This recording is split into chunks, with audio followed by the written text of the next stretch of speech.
البدع والأهواء، أهل البدع العقائدية وأهل البدع السياسية.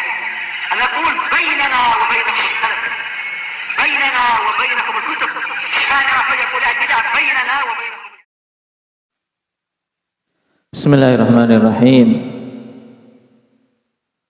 الحمد لله حمدا كثيرا طيبا مباركا فيه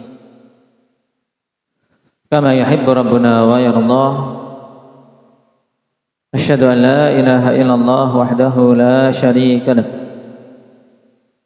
وأشهد أن محمدا عبده ورسوله صلى الله عليه وعلى آله وأصحابه ومن تبعهم بإحسان إلى يوم الدين.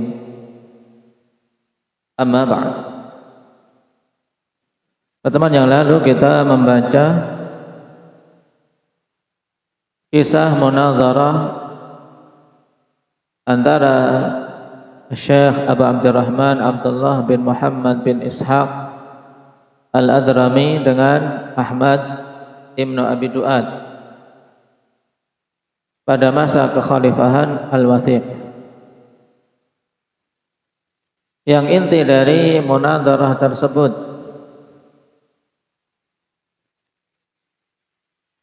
bisa kita terapkan pada setiap ahli bidah,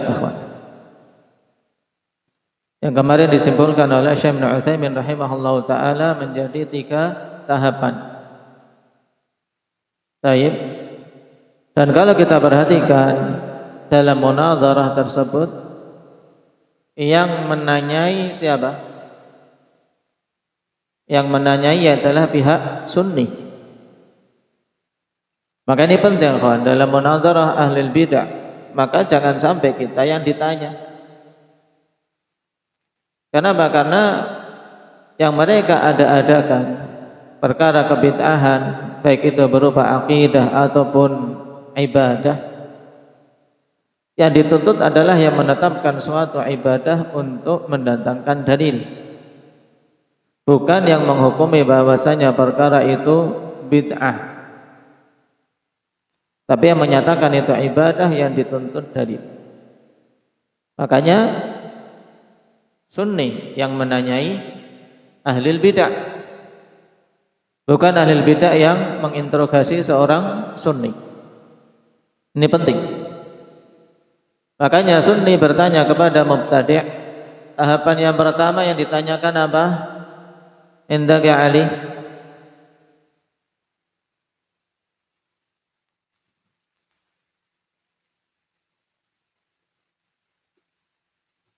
Tayyib, ditanyakan tentang masalah ilmu. Maksudnya apa? Kita katakan pada si mubtadi' tersebut, apakah Nabi sallallahu alaihi wasallam mengetahui tata cara ibadah yang kamu ada-adakan itu? Atau kalau akidah kita katakan, apakah Nabi sallallahu alaihi wasallam mengetahui keyakinan yang kamu dakwahkan itu? Demikian pula para khulafaur rasyidin, apakah tahu perkara tersebut? Ini tahapan pertama. Dan jawabannya ya hanya 2 kemungkinan. Ya kan? Jawabannya cuma 2 kemungkinan. Apa dan apa, Habib?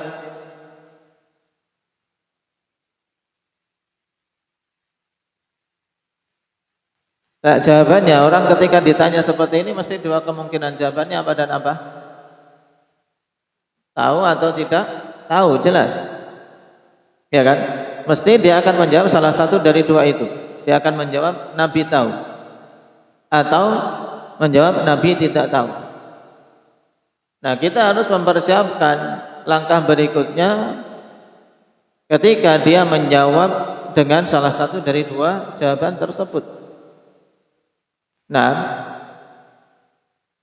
ketika dia menjawab Nabi sallallahu alaihi wasallam dan para khalifah tidak mengetahuinya.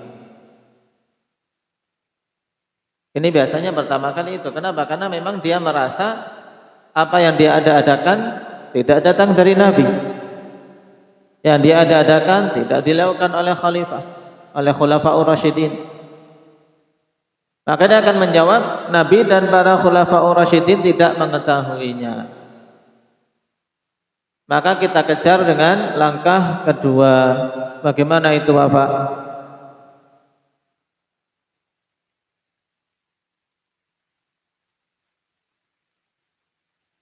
Baik. Nah, ahsan. Jika Nabi dan para khulafa'ur rasyidin tidak tahu, terus bagaimana kamu bisa tahu? Ya kan? Bagaimana kamu bisa tahu sedangkan Nabi sallallahu alaihi wasallam dan khulafa'ur rasyidin tidak tahu? Jelas dia akan apa? Terbungkam di situ. Kenapa? Karena konsekuensi perkataan itu kufur. Konsekuensi perkataan ini kufur, yaitu apa? Menetapkan bahwasanya dia lebih tahu daripada Nabi sallallahu alaihi wasallam terkait perkara agama. Nah, ketika tahu konsekuensinya mesti dia akan mundur. Oh enggak. Berarti Nabi dan khulafa'ur rasyidin tahu. Nah, dia berganti lagi. Tayyib, dia berganti menjawab bahwasanya Nabi dan khulafa'ur rasyidin tahu tentang kebid'ahan yang dia ada-adakan tersebut. Nah, kita kejar dengan pertanyaan ketiga. Bagaimana itu? Syukran.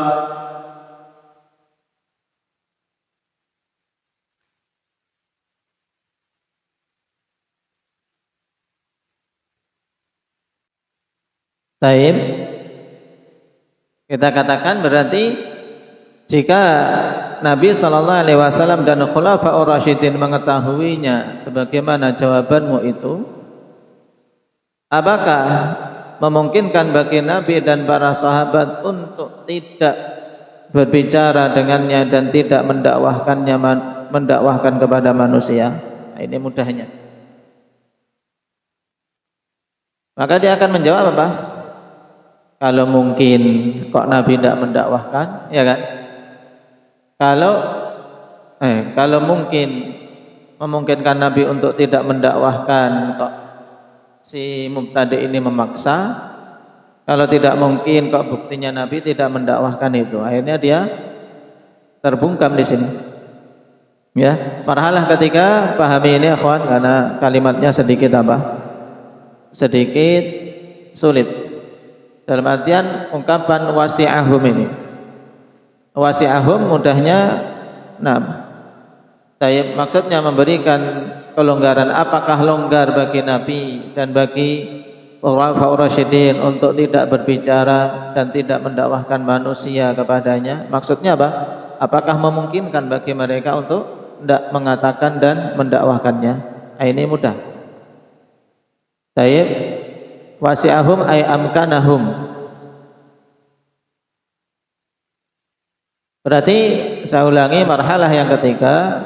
Nah, jika mereka tahu, apakah memungkinkan bagi mereka untuk tidak mengucapkan dan tidak mendakwahkan manusia kepadanya, ataukah tidak memungkinkan?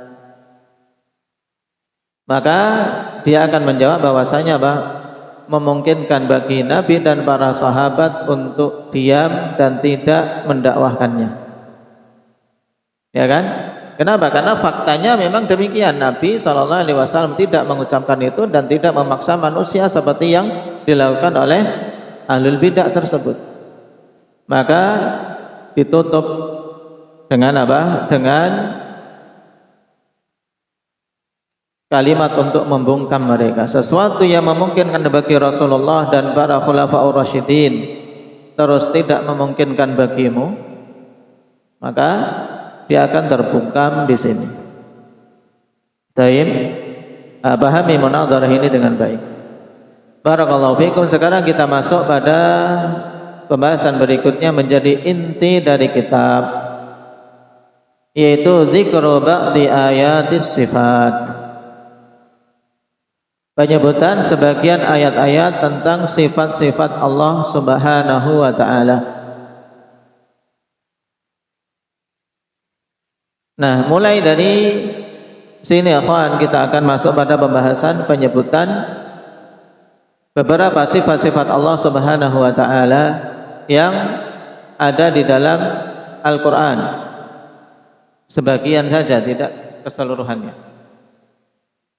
Dan dipilihkan oleh beliau tentang sifat-sifat yang datang pengingkaran dari ahli bidah.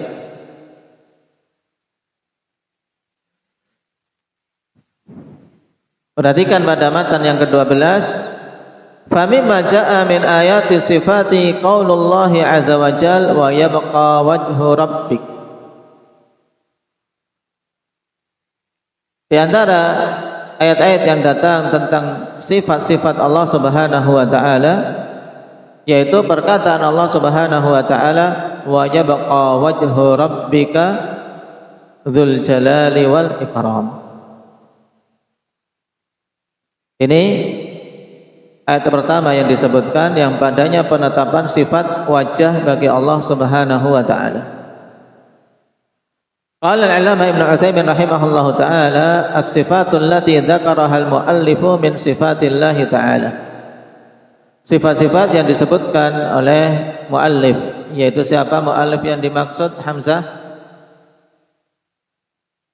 Imam Ibnu Qudamah rahimahullahu taala. Sifat-sifat yang disebutkan oleh Imam Ibnu Qudamah dari sifat-sifat Allah Subhanahu wa taala. Qala dzakara al-muallif rahimahullahu taala min sifatillah as-sifatil atiyata wa sanatakallamu 'alaiha hasba tartibil muallif. Muallif rahimahullahu taala menyebutkan di antara sifat-sifat Allah, sifat-sifat yang akan datang berikut ini, yang kita akan membahasnya sesuai dengan urut-urutan yang dibawakan oleh pengarang rahimahullah. As-sifatul ula al-wajhu. Sifat yang pertama yang beliau sebutkan adalah sifat wajah bagi Allah Subhanahu wa taala.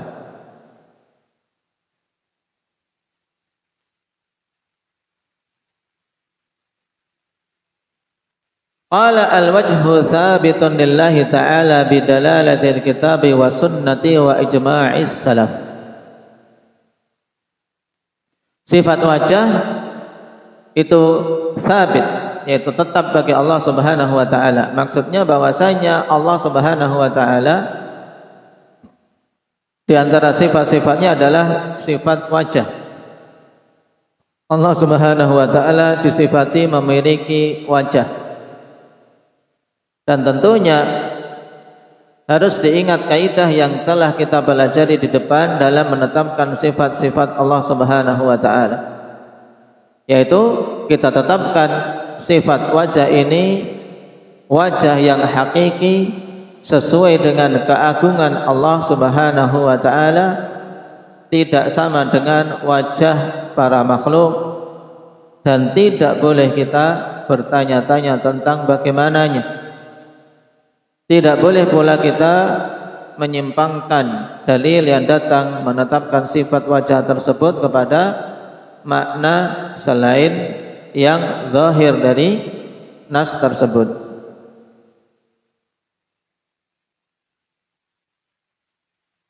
Berarti kita tetapkan tanpa bertanya bagaimana wajah itu, dan tidak boleh menggambar-gambarkan dalam benak kita bagaimana wajah Allah, karena ini datang dari syaitan. Harus berhenti kapan saja muncul di benak kita, akhwan, ketika mempelajari sifat seperti ini, maka harus berhenti.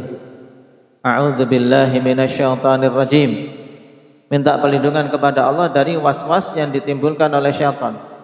Digambar-gambarkan bagaimana wajah Allah, muncul di benak kita penggambaran-penggambaran, bertanya-tanya bagaimananya. Ini datang dari syaitan, harus berhenti. Katakan amantu billahi wa rasulih, aku beriman kepada Allah dan Rasulnya.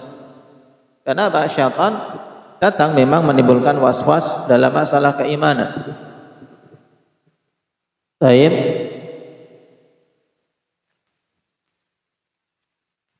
Dan kita tahu makna wajah. Dan tetapnya sifat wajah ini berdasarkan dalil dari Al-Quran, dari As-Sunnah, dan ijma' para salaf. Baik. Sekarang kita lihat masing-masing dalil tersebut. Dalil dari Al-Quran, qala Allah Ta'ala wa yabqa wajhu rabbika dzul jalali wal ikram. Wa yabqa wajhu rabbika dzul jalali wal ikram.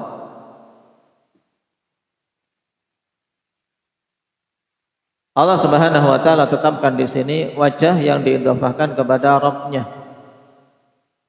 Dan kekallah wajah Rabb-mu yang memiliki al-jalal wal ikram, yang memiliki kemuliaan. Wajah yang mulia mencapai puncak kesempurnaannya.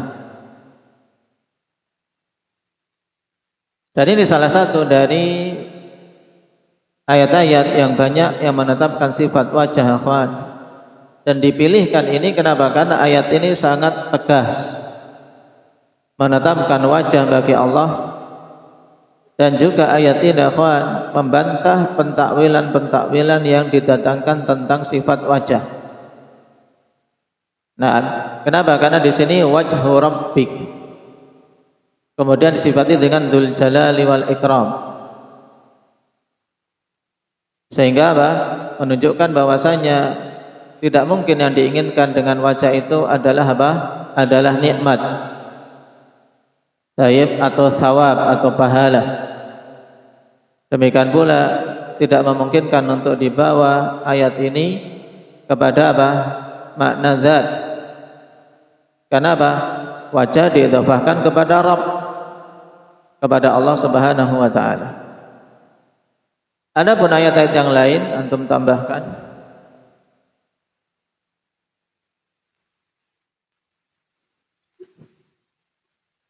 Pada surat Al-An'am ayat 52. Wala tatrudil ladzina yad'una rabbahum bil 'ashiyyi bil ghadati wal 'ashiyyi yuriduna wajhah. Wala tatrudil ladzina yad'una rabbahum bil ghadati wal 'ashiyyi yuriduna wajhah. Jangan kalian usir orang-orang yang beribadah kepada Rabb mereka di waktu pagi dan petang dalam keadaan mereka semata-mata mengharapkan wajah Allah. Di sini penetapan wajah, yaitu mengharapkan wajah Allah, maksudnya mengharapkan untuk bisa melihat wajah Allah Subhanahu wa taala kelak di surga. Nah ayat yang seperti ini yang ditahrif oleh ahlul bidah, bahwasanya wajah di sini bermakna thawab, yuriduna thawabah, mereka mengharapkan pahala dari Allah. Tapi nanti akan kita baca bantahan terhadap tahrif tersebut. Karena makna yang benar ayat ini menetapkan sifat wajah bagi Allah. Yang ketiga, surat Al-Kahfi ayat 28. Wasbir nafsaka ma'al ladzina yad'una rabbahum bil ghadati wal 'ashiyyi yuriduna wajhah. Sabarkanlah dirimu bersama orang-orang yang beribadah kepada Rabb mereka di waktu pagi dan petang, yang mereka semata-mata mengharapkan wajah Allah Subhanahu wa taala. Apa maksud mengharapkan wajah Allah, Usamah?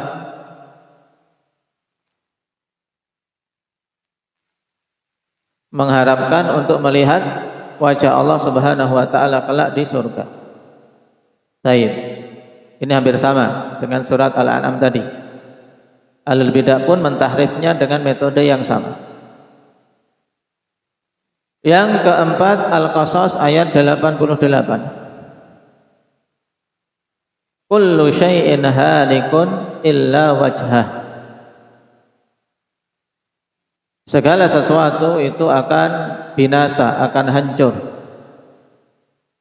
Illa wajhah, kecuali zat yang disifati dengan sifat-sifat yang diantara sifatnya adalah sifat wajah. Bukan maksudnya semuanya hancur kecuali wajah Allah saja, tidak. Tapi maksudnya illa wajhah, yaitu illa dzatahul muttasifata bis sifat, Wa minha sifatul wajhi. Itu segala sesuatu akan hancur kecuali Allah Subhanahu wa taala yang diantara sifatnya adalah sifat wajah. Ini makna kullu syai'in halikun illa wajhah. Di sini penetapan sifat wajah. Dan disebutkannya salah satu sifat dari sifat-sifat Allah. Kenapa? Karena fasifat faraun minadzat. Sifat itu pembicaraannya merupakan apa? Cabang dari pembicaraan terhadap zat.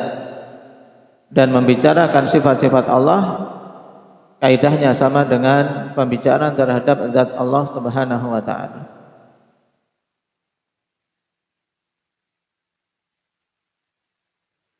Ayat yang ke berapa? Ke-6, kelima. Baik. Wa ma tunfiquna illa ibtigha'a wajhillah. Surat Al-Baqarah ayat 272. Wa ma tunfiquna illa ibtigha'a wajhillah. Mereka tidaklah menginfakkan hartanya kecuali semata-mata mengharapkan wajah Allah. Ini sama dengan maknanya dengan surat Al-An'am dan Al-Kahfi di depan, yaitu mengharapkan untuk melihat wajah Allah di akhirat kelak. Demikian pula surat Ar-Ra'd ayat 22, Ar-Ra'd 22. Walladzina sabaru ibtigha'a wajhi rabbihim. Dan orang-orang yang bersabar semata-mata mengharapkan wajah Rabb mereka. Maksudnya mengharapkan untuk melihat wajah Allah kelak di hari kiamat. Kemudian Ar-Rum ayat 38. Dzalika khairul lil ladzina yuriduna wajhallah wa ulaika humul muflihun. Dan itu lebih bagus bagi orang-orang yang mengharapkan untuk melihat wajah Allah, dan mereka itulah orang-orang yang beruntung. Juga Ar-Rum ayat 39. Wa ma ataitum min zakatin turiduna wajhallah fa ulaika humul mud'ifun. Dan apa saja yang kalian tunaikan berupa zakat dalam keadaan kalian mengharapkan wajah Allah semata, maka mereka itulah orang-orang yang pahalanya akan dilipat gandakan. Kemudian yang berikutnya di surat Al-Lail ayat 19 dan 20. Ini harus hafal semua, ini semuanya sudah hafal. Wa ma li ahadin 'indahu min ni'matin tujza. Terusnya apa Yahya?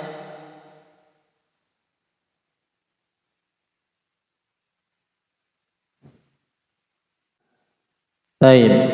Illa ibtigha'a wajhi rabbihil a'la. Dan tidaklah seorang pun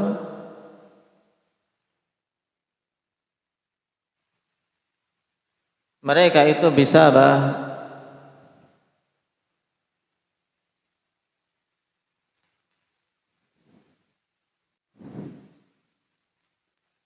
ayat ini akhwan berkaitan dengan awalnya berkaitan dengan Abu Bakar As-Siddiq. Wa ma li ahadin 'indahu min ni'matin tujza. Ya, tidak ada seorang pun di sisinya dari budi yang dibalas. Taib, dalam artian terhadap orang yang bertakwa ini, yaitu awalnya yang dimaksud adalah Abu Bakar As-Siddiq. Nah, tidaklah ada sesuatu pun dari budi-budi baik yang pantas untuk dibalas kecuali dia telah mengupayakan untuk membalasnya. Laisa li ahadin minal khalqi ala hadzal atqa ni'matun tujza illa waqad kafa'ahu biha. Baik. Jadi ini sifat orang bertakwa, yaitu ketika memiliki hutang budi kepada siapapun berupaya untuk membalasnya. illa ibtigha'a wajhi rabbihil a'la, syahidnya di sini. Baik, kecuali mengharapkan wajah Allah Subhanahu wa taala yang maha tinggi semata. Dia melakukan itu yang semata-mata mengharapkan wajah Allah Subhanahu wa taala. Ini syahidnya. Nah, kalau kita perhatikan dari ayat-ayat tersebut, totalnya berapa tadi dengan yang disebutkan oleh Syekh, oleh muallif?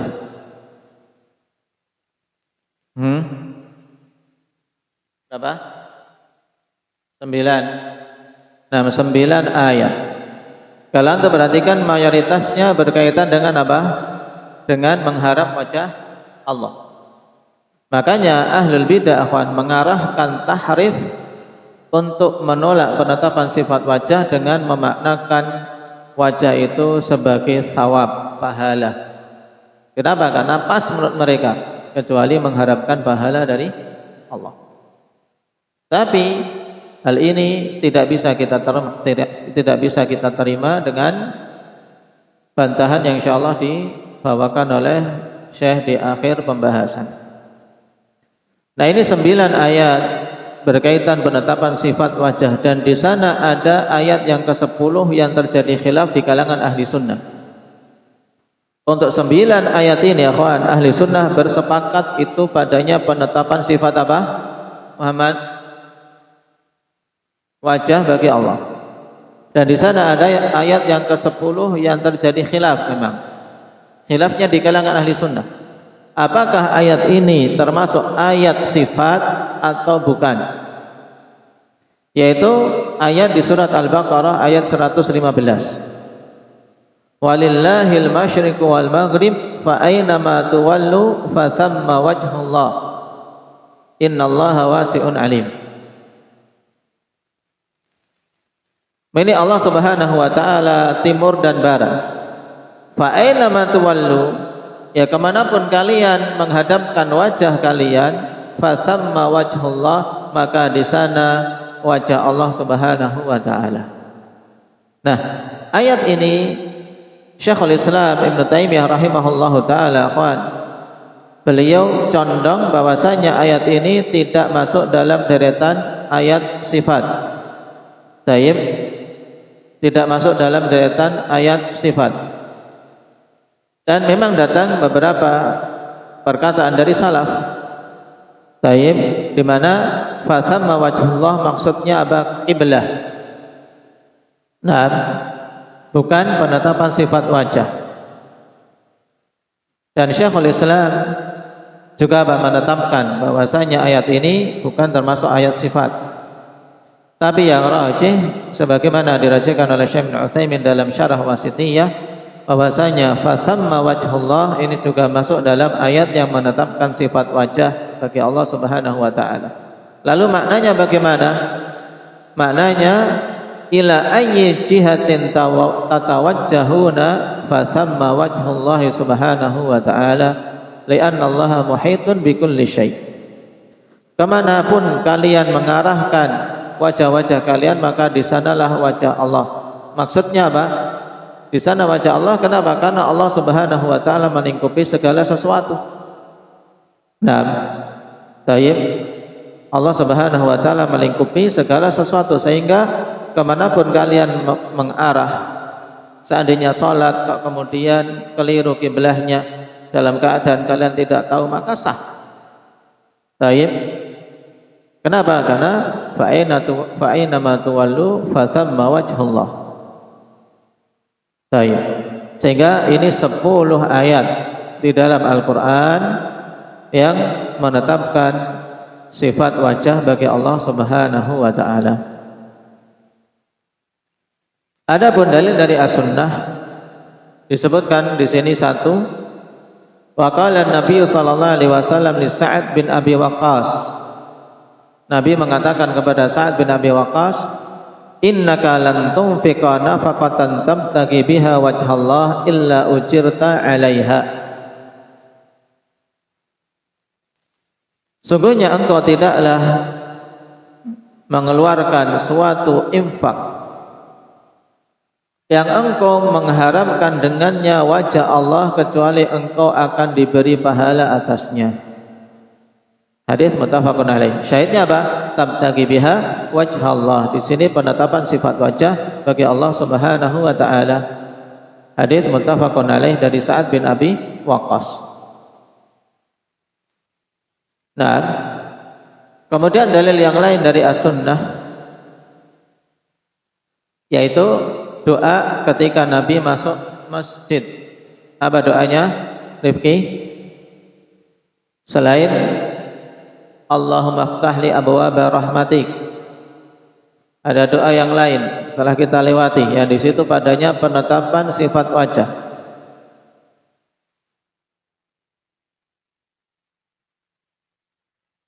Taib a'udzu billahil azim wa biwajhihil karim wa sultanihil qadim minasyaitonir rajim. Syahidnya apa? Wa biwajhihil karim. Ini penting ya kawan, hadis ini kenapa? Karena nanti untuk membantah ahlul bidah. A'udzu billahil azim wa biwajhihil karim. Aku minta perlindungan pada Allah zat yang agung dan dengan wajahnya yang mulia. Baik, hadis dari Abdullah bin Amr bin Al-As dalam Sunan Abi Dawud dan dimasukkan dalam Sahihul Musnad oleh Syekh Muqbil. Baik. Kemudian dalil yang ketiga berkaitan dengan ayat di surat Al-An'am yang telah kita lewati tafsirnya, kawan. Ketika turun ayat qul huwal qadiru ala ayyab'atsa 'alaikum 'adzaban min fawqikum, Nabi sallallahu alaihi wasallam mengatakan apa? A'udzu biwajhik. Dan itu disebutkan dalam kitab kita insyaallah di catatan kaki halaman 55. Baik. Ini 3 hadis cukup insyaallah untuk jadi dalil tetapnya sifat wajah bagi Allah Subhanahu wa taala. Adapun ijma', perhatikan terkait ijma'.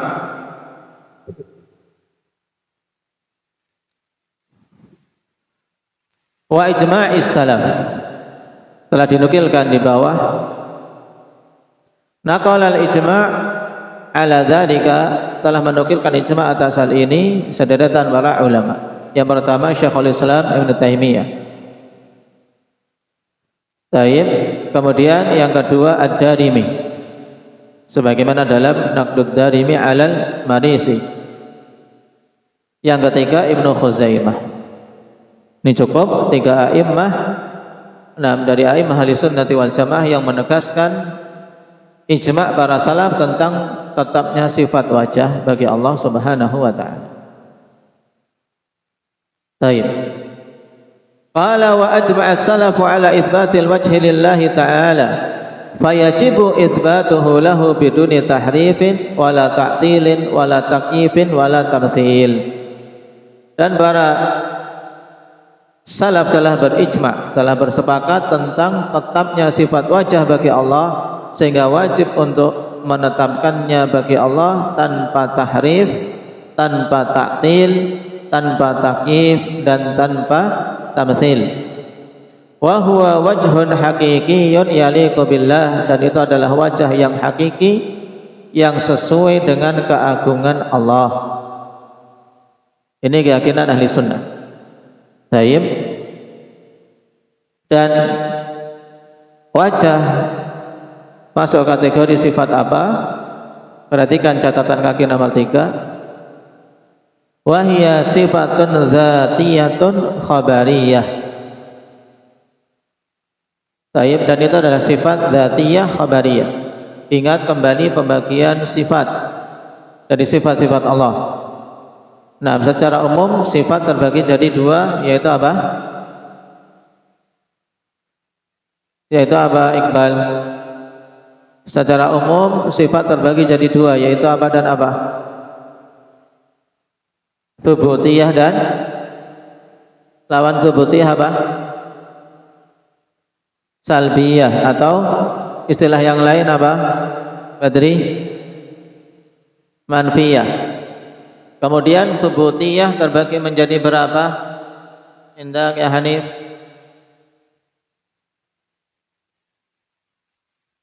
Sifat subutiyah terbagi jadi dua, yaitu dzatiyah dan apa dzikri? Fi'liyah. Kemudian sifat dzatiyah terbagi lagi jadi dua. Apa itu Abdul Hafid? Dzatiyah khabariyah dan dzatiyah apa? Muhammad ma'nawiyah. Ya, diingat-ingat. Nah, di sini arahnya. Maka sifat wajah ini masuk kategori dzatiyah khabariyah. Sifat dzatiyah kenapa? Karena Allah Subhanahu wa taala senantiasa bersifat dengannya dan tidak ada kaitannya dengan masyiah. Khabariyah kenapa? Karena sifat tersebut murni penetapannya dengan khabar dari Al-Qur'an ataupun As-Sunnah. Dan juga sebagian memaknakan dzatiyah khabariyah, yaitu sifat-sifat yang penamaannya kalau diterapkan pada kita itu adalah bagian tubuh. Ya, kalau diterapkan pada kita seperti wajah, tangan, ini kan kalau diterapkan pada kita makhluk, ya kita, itu adalah bagian tubuh kita. Tapi tidak boleh kita katakan hal itu kepada Allah. Baik. Ini dzatiyah khabariyah. Intinya sifat dzatiyah dan sifat yang apa? Tidak ada kemungkinan akal untuk apa masuk padanya dalam menetapkan, yaitu murni landasannya adalah dalil Al-Qur'an atau As-Sunnah. Baik. Adapun kelanjutannya insyaallah kita ambil pada pertemuan yang akan datang. Kenapa? Karena kalam Ibnu Khuzaimah butuh penjelasan dan juga penyebutan dalilnya. Naqwi bihadza subhanakallah. Ayat-ayat tadi antum catat ya. Yang baru disebutkan nomornya antum tambahkan di situ 10 ayat. Singkat-singkat. Nah, pertemuan yang akan datang ditanyakan. Insyaallah taala. Subhanakallah.